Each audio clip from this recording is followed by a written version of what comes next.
ৰাতিপুৱা 5টা বজাতে ওলালোঁ গৰু গা ধুৱাবলৈ। এইফালে গৰু লৈ একদম চবফালে নহলি পৰি একেবাৰে ইয়াতে এতিয়া গৰু গা ধুৱাম আৰু সকলোলৈকে ৰঙালী বিহু আন্তৰিক শুভেচ্ছা জ্ঞাপন কৰিলোঁ।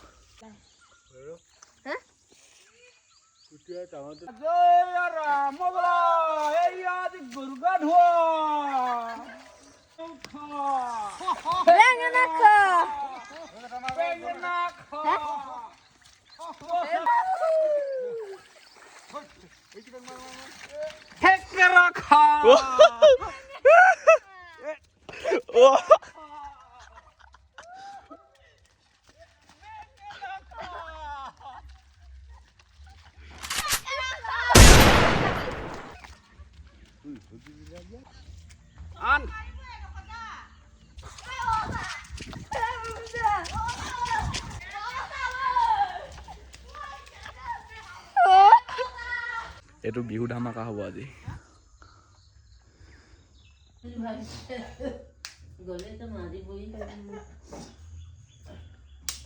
গ'ল দিয়া